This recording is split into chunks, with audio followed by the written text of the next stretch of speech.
Hi everyone, Assalamualaikum. Welcome back to my channel Traditional Adupangarai. இன்றைக்கி நம்ம பிரியாணியோட சுவையை மிஞ்சுற அளவுக்கு ஒரு வெஜ் பிரியாணி எப்படி செய்கிறதுன்னு தான் பார்க்க போகிறோம். இதோட டேஸ்ட்டு ரொம்பவே சூப்பராக இருக்கும்.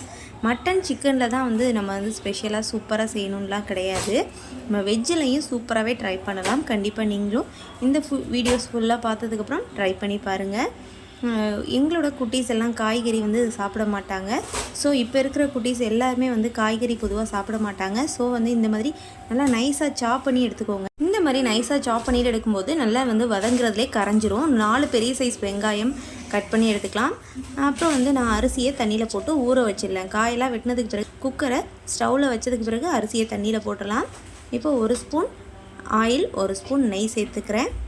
இப்போ இது நல்லா ஹீட் ஆனதுக்கப்புறம் ஒரு பட்டை, 2 கிராம்பு, 2 ஏலக்காய், அதுக்கப்புறம் ஒரு பிரிஞ்சி இலை அதை 2ஆக பிச்சுட்டு சேர்த்துக்கலாம். ஒரு அன்னாசி பூ இதுவும் சேர்த்துட்டு பொரிஞ்சதுக்கு பிறகு கட் பண்ணி வச்சுருக்கிற வெங்காயத்தையும் சேர்த்துட்டு நல்லா வதக்கி எடுத்துக்கலாம். பொதுவாக பிரியாணினாலே வெங்காயம் நல்லா வதங்கணும். ஸோ அதே மாதிரியே ஓரளவுக்கு நல்லா வதக்கி எடுத்துக்கலாம். உங்களுக்கு என்னோடய வீடியோஸ் பிடிச்சிருந்தது அப்படின்னா மறக்காமல் சப்ஸ்கிரைப் பண்ணிவிட்டு வீடியோஸ் பாருங்கள். பக்கத்தில் இருக்க பெல் ஐக்கானையும் கிளிக் பண்ணி வச்சுக்கோங்க. இப்போ வெங்காயம் நல்லா வதங்கி வந்துடுச்சு. இப்போ ஒரு கை புதினா, ஒரு கை மல்லி இதரையும் சேர்த்துட்டு நல்லா வதக்கி எடுத்துக்கலாம். வெங்காயம் எந்த அளவுக்கு வதங்கியிருக்கோ அதே அளவுக்கு புதினா மல்லியும் வதக்கிட்டோம் அப்படின்னா டேஸ்ட் ரொம்பவே சூப்பராக இருக்கும். அதே சமயம் நல்லா கரைஞ்சிடும். பொறுக்கி எடுக்க வேண்டிய தேவையில்லை நம்ம வீட்டில் உள்ள குட்டீஸ் எல்லாம். இப்போ தக்காளியே ஒரு 4 தக்காளி கட் பண்ணி வச்சுருக்கேன். அதையும் இது கூட சேர்த்துட்டு நல்லா வதக்கி எடுத்துக்கலாம். தக்காளி ஓரளவுக்கு கொஞ்சம் மசிஞ்சிருச்சு. இப்போ இது கூட 1 ஸ்பூன் இஞ்சி பூண்டு பேஸ்ட்டு சேர்த்துக்கிறேன். இப்போ இஞ்சி பூண்டு பேஸ்ட்டு சேர்த்ததுக்கு பிறகு நல்லா ஒரு கிளறி பச்சை வாசனை போக கிளறினதுக்கு பிறகு 2 பச்சை மிளகாய் சேர்த்துக்கிறேன். நீங்கள் காரத்துக்கு தகுந்த மாதிரி சேர்த்துக்கோங்க. நான் கொஞ்சம் கம்மியாக தான் சேர்த்துருக்கேன். இப்போ பச்சை பட்டாணி ஊற வச்சுருக்கேன். அதை இது கூட சேர்த்துக்கலாம். 1 கப்பு. இது கலர்ந்த மாதிரி பேக்கெட்டில் வைப்பாங்கள்ல, அந்த மாதிரி செய்யாமல் வீட்டில் இருக்கிற பச்சை பட்டாணியை ஊற வச்சு சேர்த்துக்கோங்க. நம்ம நைஸாக சாப் பண்ணிவிட்டு எடுத்து வச்சுருக்க கேரட், பீன்ஸு, அதுக்கப்புறம் பீட்ரூட், அப்புறம் உங்கள்கிட்ட என்னென்ன காய்கறிலாம் தேவைப்படுதோ அதெல்லாம் நீங்கள் சேர்த்துக்கலாம். உருளைக்கிழங்கு சேர்த்தா கூட ரொம்பவே நல்லாயிருக்கும். அப்புறம் தேவையான அளவு கல்லுப்பு சேர்த்துக்கிறேன். கல்லுப்பு சேர்த்ததுக்கு பிறகு இப்போது 1 ஸ்பூன் மிளகாய் தூள் சேர்த்துக்கிறேன். 1 ஸ்பூன் மல்லித்தூள் சேர்த்துக்கிறேன். ஒரு 1/2 ஸ்பூன் வீட்லேயே மேக் பண்ண பிரியாணி மசாலா பவுடர் இதையும் சேர்த்து நல்லா கிளறினதுக்கு பிறகு 1 கப் தயிர், கெட்டி தயிர் சேர்த்து நல்லா கிளறி விடலாம்.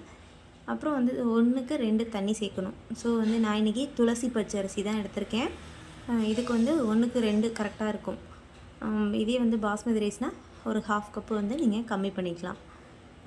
இப்போ ஒரு லெமன் சின்ன சைஸுன்றனால முழுசாக எடுத்துக்கிறேன். ஒரு லெமனையும் புழிஞ்சிட்டேன். நார்மலாக சின்ன சைஸாக இருந்தது.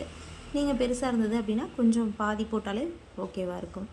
இப்போ நல்லா தண்ணி கொதிச்சு வந்துடுச்சு. இப்போ அரிசியை இது கூட சேர்த்துடலாம். அரிசி சேர்த்துட்டு நல்லா கொதிக்க விட்டுடலாம். அரிசி சேர்த்த உடனே குக்கர் மூடி போட வேண்டாம். எல்லா அரிசியும் நல்லா சேர்த்துட்டு கொதிக்க விட்டுருங்க. நல்லா கொதித்து வரும்போது தான் குக்கருக்கு மூடி போடணும். இது உடனே குக்கர் போட்டு விசில் வச்சாலும் குழஞ்ச மாதிரி ஆகிடும். ஸோ இந்த மாதிரி அரிசியை சேர்த்ததுக்கப்புறம் 2 நிமிஷம் நல்லா கொதித்து வந்துருச்சு பாருங்கள். இந்த மாதிரி அரிசியை போட்டு கொதித்ததுக்கு பிறகு இப்போ குக்கர் மூடிடலாம். குக்கர் மூடிட்டு ஸ்லோ ஃப்ளேமில் வச்சுக்கோங்க. ஸ்டவ்வை ரொம்பவே சிம்லேயே வச்சுக்கோங்க. ஒரு 10 மினிட்ஸ் கரெக்டாக இருக்கட்டும். கரெக்டாக ஒரு 10 நிமிஷத்தில் ஓப்பன் பண்ணிட்டோம், ஸ்டீம் போனதுக்கப்புறம் ஓப்பன் பண்ணிட்டோம் அப்படின்னா ஒரு சூப்பரான டேஸ்ட்டில் பிரியாணி ரெடி ஆகிடுச்சு. கண்டிப்பாக நீங்களும் ட்ரை பண்ணி பாருங்கள்.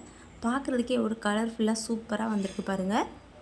இதோட டேஸ்ட்டு மட்டன் சிக்கன் பிரியாணியே அடிச்சுக்கிற அளவுக்கு இருந்தது. அவ்வளோ டேஸ்ட்டாக இருந்தது. கண்டிப்பாக நீங்களும் ட்ரை பண்ணி பார்த்துட்டு உங்களோட ஃபீட்பேக்கை கமெண்ட்டில் சொல்லுங்கள். என்னோடய வீடியோஸ் உங்களுக்கு பிடிச்சிருந்தா லைக் பண்ணுங்கள், ஷேர் பண்ணுங்கள். மறக்காமல் என்னோடய சேனலை சப்ஸ்கிரைப் பண்ணி வச்சுக்கோங்க. பக்கத்தில் இருக்க பெல் ஐக்கானையும் கிளிக் பண்ணி வச்சுக்கோங்க. அப்போ தான் நான் போடுற ஹெல்த்தியான ரெசிபீஸ் உடனுக்குடன் நோட்டிஃபிகேஷனாக உங்களை வந்தடையும். நம்ம சேனலில் நோயை எதிர்த்து போராடக்கூடிய ஹெல்த்தியான ரெசிபீஸ் மட்டும்தான் ட்ரை பண்ண போகிறோம். என்னோடய ரெசிபீஸ் அண்ட் வீடியோஸ் பற்றின ஃபீட்பேக்கை கமெண்ட்டில் மறக்காமல் சொல்லுங்கள். என்னோடய ரெசிபீஸை உங்கள் ஃப்ரெண்ட்ஸ் அண்ட் ஃபேமிலி கூட ஷேர் பண்ணிக்கோங்க. தேங்க்ஸ் ஃபார் வாட்சிங்.